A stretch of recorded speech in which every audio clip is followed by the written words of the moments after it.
Hello everyone. आज हम बात करेंगे draft environment impact assessment notification 2020 के बारे में।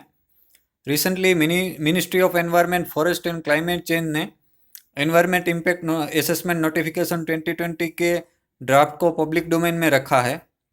अब इस ड्राफ्ट के बारे में हम डिस्कस करेंगे डिटेल में कि इस ड्राफ्ट में क्या चेंजेस किए जाने के प्रस्ताव किए गए हैं और इस ड्राफ्ट के आने से पब्लिक डोमेन में इसकी क्रिटिसिज्म क्यों हो रही है। लेकिन ड्राफ्ट डिस्कस करने से पहले हम थोड़ा बेसिक जान लेते हैं कि एनवायरनमेंट इम्पैक्ट असेसमेंट स्टडी क्या होता है। Basically environment impact assessment study आपको आपका कोई नया प्रोजेक्ट है या कोई नई मैन्युफैक्चरिंग एक्टिविटीज़ या कंपनीज या कोई माइनिंग एक्टिविटीज़ का आप स्टार्टअप कर रहे हैं, तो उसके पहले आपको कई सारे क्लियरेंस लेने पड़ते हैं। उसके अंदर एक एनवायरनमेंट क्लियरेंस भी होता है और उसके तहत ही आपको एक एनवायरनमेंट इम्पैक्ट असेसमेंट स्टडी करवाना होता है। बेसिकली ये स्टडी इसलिए की जाती है कि आप जो भी एक्टिविटीज़ करेंगे उस एरिया के अंदर, तो उस एरिया के आप जो एनवायरमेंटल रिसोर्सेज, जो भी नेचुरल रिसोर्स है उसका आप यूज़ करेंगे। सो उसका यूज़ और जो भी आपका जो उसका आउटपुट होगा वो एनवायरनमेंट के ऊपर कोई नुकसानकारक ना हो। सो ये स्टडी के अंदर ये देखा जाता है उसका कोई बेनिफिशियल या एडवर्स कॉन्सिक्वेंस आपका प्रोजेक्ट का है कि नहीं। अब ये आपका जो draft environment impact assessment study है उसका जो लीगल बैकग्राउंड क्या है वो हम जानने की कोशिश करते हैं। इसकी जो नोडल मिनिस्ट्री है ये ministry of environment forest and climate change है। उसके तहत ही ये स्टडी की जाती है और एनवायरनमेंट क्लियरेंस का आपको अप्रूवल मिलता है। पास्ट में 1984 में भोपाल गैस ट्रेजेडी हुई थी, तो उसके तहत सेंट्रल गवर्नमेंट ने एक लाया था एनवायरनमेंट प्रोटेक्शन के लिए और उसका प्रिजर्वेशन और कंजर्वेशन के लिए एनवायरनमेंट प्रोटेक्शन एक्ट 1986। उसके तहत ही एनवायरनमेंट इम्पैक्ट नोटिफिकेशन 1994 को जारी किया गया था। उसके बाद दूसरी बार 2006 में इसके अंदर कुछ बदलाव करके एनवायरनमेंट इम्पैक्ट नोटिफिकेशन लाया था और अब ये आ, तीसरी बार 2020 में इसका एक और ड्राफ्ट और चेंजेस करके लाया गया है। बेसिकली हम इसके डीप में काफ़ी सारा नहीं बात करेंगे। आप लोगों को ये पढ़ना ज़रूरी है एनवायरनमेंट इम्पैक्ट स्टडी क्या होती है, उसकी कंपोनेंट्स क्या है और उसके बेसिक प्रोसीजर्स क्या है। सो आप एक बार पर्टिकुलर बुक में से आप पढ़ लेना। सो नाउ हम बात करते हैं इस ड्राफ्ट के अंदर क्या चेंजेस किए जा रहे हैं। पहली बात तो इसका क्रिटिसिज्म इस चेंजेस के आधार पे हो रहा है। सो हम एक के बाद एक डिस्कस करेंगे। पहला ये है कि पोस्ट फैक्टो क्लियरेंस को अप्रूवल दिया गया है। बेसिकली पोस्ट फैक्टो क्लियरेंस मतलब कि आप कोई प्रोजेक्ट आपका जो नया प्रोजेक्ट स्टार्टअप कर रहे हैं उसका रनिंग फेज में है या उसका बिल्डअप हो जाता है, उसके बाद आपकी एक्टिविटी स्टार्ट हो जाती है, 1 साल 2 साल बीत जाते हैं, फिर आप एनवायरनमेंट क्लियरेंस लेने जाते हैं या एनवायरनमेंट इम्पैक्ट असेसमेंट स्टडी करते हैं तो भी आपको उसका पोस्ट फैक्टो क्लियरेंस मिल जाएगा। सो बेसिकली ये चेंजेस से ये क्या होता है, क्योंकि क्यों इसका क्रिटिसिज्म हो रहा है, क्योंकि ये एक फंडामेंटल प्रिंसिपल को वायलेट करता है। यहाँ पे प्रिकॉशनरी प्रिंसिपल की बात करते हैं।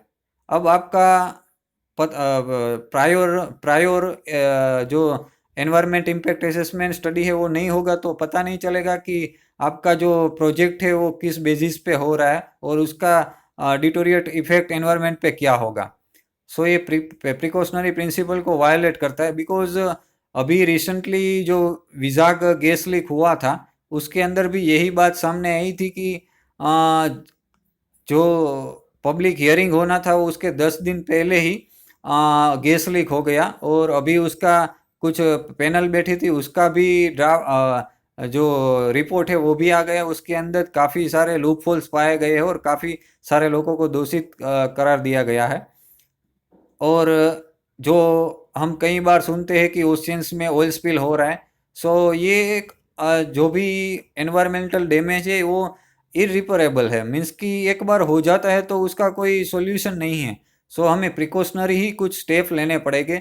सो हमको प्रायोर ही इसका एनवायरमेंट इम्पैक्ट स्टडी करना पड़ेगा। सो ये एक्सपोर्ट फैक्टो क्लियरेंस है, ये एक प्रॉपरली स्टडी नहीं हो पाएगी इसके लिए। दूसरी बात इसके अंदर ये चेंजेस की गई है कि पब्लिक कंसल्टेशन प्रोसेस है, जो प्रायोर आपका एनवायरमेंट इम्पैक्ट असेसमेंट ड्राफ्ट बनता है स्टडी के लिए, उसके बाद पब्लिक कंसल्टेशन प्रोसेस के लिए टाइम दिया जाता है। वो पहले 2006 के नोटिफिकेशन में 30 डेज था, अब उसको कम करके 20 डेज किया गया है। सो इसका भी कुछ विरोध किया जा रहा है, क्योंकि आप देखिए जो ये स्टडी होती है उसका काफ़ी सारा डिटेल्स में होती है और काफ़ी बंचेस ऑफ पेपर्स होते हैं, काफ़ी सारे डॉक्यूमेंट्स होते हैं। सो ये टाइम और उसका जो लीगल एस्पेक्ट्स है वो भी काफ़ी जटिल होते हैं। कोई नए लीगल सब्जेक्ट्स में उसका हमें लोगों से बात करनी पड़ती है, एक्सपर्ट से, क्योंकि बायोडाइवर्सिटी है, सोशल इकोनॉमिक कॉन्सिक्वेंसेस क्या हो गए, एयर पोल्यूशन, वाटर पोल्यूशन, ये काफ़ी सारे लॉज उसके अंदर इम्प्लीमेंट होते हैं।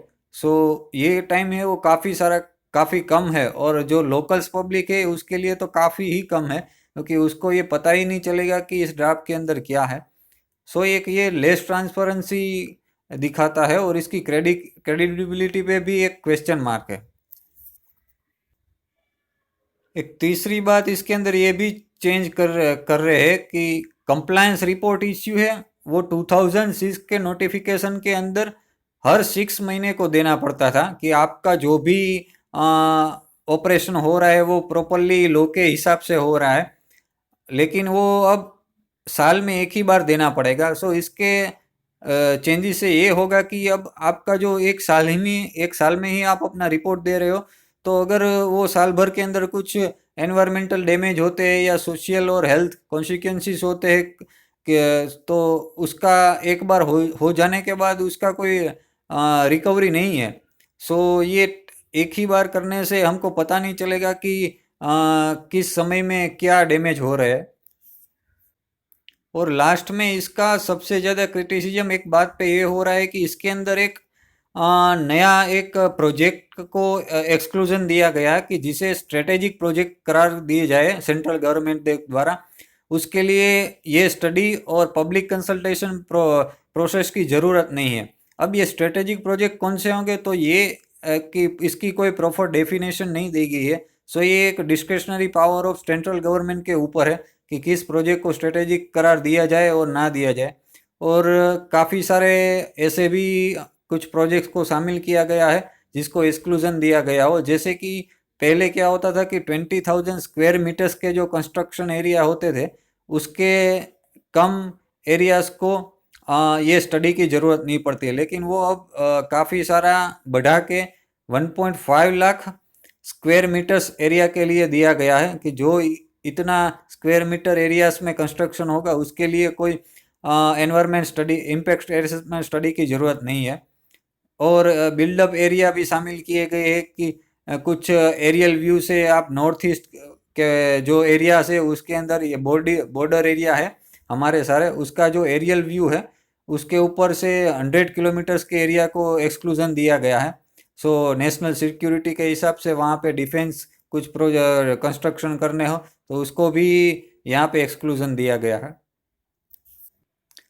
सो यहाँ पे हमारी जुडिशरी और कुछ एनवायरमेंटल एक्टिविस्ट ने क्या सुझाव दिए हैं और क्या यहाँ पे कुछ वे फॉरवर्ड की बात की गई है और कि सरकार इसके अंदर बदलाव करे। तो रिसेंटली अप्रैल 1 को सुप्रीम कोर्ट ने ऑर्डर दिया था कि ये जो आप x post facto environment clearance की बात कर रहे हैं ये कॉन्ट्ररी टू लॉ है।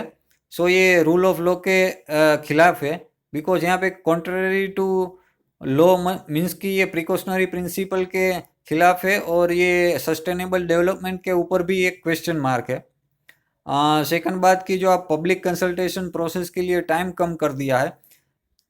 सेकंडली यहाँ पे जो पब्लिक कंसल्टेशन प्रोसेस के लिए टाइम रिड्यूस किया है वो ना करके सरकार को ये करना चाहिए कि लोगों के अंदर इसकी इंफॉर्मेशन पहुँचाए पर्टिकुलर लोकल लैंग्वेज के अंदर और इसकी अवेयरनेस बढ़ाए। मोस्ट इम्पोर्टेंट पॉइंट ये यहाँ पे ये है कि हमें इकोनॉमिक ग्रोथ भी चाहिए, so ease of doing business की भी ज़रूरत। सो ये सारे जो क्लियरेंस प्रोसेस है वो पर्टिकुलर काफ़ी स्ट्रीमलाइन होने चाहिए। क्योंकि काफ़ी इंडस्ट्रियलिस्ट ये भी कह रहे हैं कि इसका जो अप्रूवल है वो काफ़ी सारा कॉम्प्लिकेटेड है, रेड टेपिज्म है। जो इसका कंसल्टेशन प्रोसेस फी है वो काफ़ी ज़्यादा है, क्योंकि यहाँ पे लीगल एक्सपर्ट की काफ़ी ज़्यादा ज़रूरत पड़ती है। सो जो इसका ग्रांट है एनवायरमेंटल क्लियरेंस का, वो मोर देन 6 मंथ लग जाता है। सो ये सरकार को स्ट्रीमलाइन करना चाहिए, इसकी प्रोसेस काफ़ी सारा सरल करनी चाहिए। और लास्ट में जो आप पहले ग्रो करो बाद में आप सस्टेन करना, सो ये एनवायरनमेंट के लिए ये पॉलिसी कंफर्टेबल नहीं है, क्योंकि एनवायरनमेंट सोशल इकोनॉमिक हेल्थ काफ़ी सारे कॉन्सिक्वेंसेस है इसके अंदर। सो यहाँ पे सोशल डेवलपमेंट का भी एक कंसेप्ट है। सो हमें इसका काफ़ी सारा प्रिजर्वेशन कंजर्वेशन करना चाहिए। सो ये लीगल बैकग्राउंड है यहाँ लोगों के पास, सरकार के पास, के जिसके हिसाब से आप एनवायरमेंटल डिग्रेडेशन को रोक सके एनवायरमेंट इम्पैक्ट स्टडी करके। सो इसको सरल ना बना के थोड़ा और काफ़ी सारा मजबूत करना चाहिए, और लोगों के अंदर इसका जागृति बढ़ाना चाहिए। So thank you everyone. So आपको मेरे लेसन से जानने को सीखने को मिला है, तो मैं मेरे चैनल को सब्सक्राइब कीजिए और मेरे वीडियो को लाइक करिए और आपके दोस्तों के साथ भी शेयर करिए। और आप किसी की टॉपिक के ऊपर पर्टिकुलर लेक्चर चाहते हैं तो कमेंट बॉक्स में उस टॉपिक पे कमेंट करिए। सो मैं ट्राई करूँगा कि उस पर्टिकुलर टॉपिक पे आपको लेसन दे सकूँ।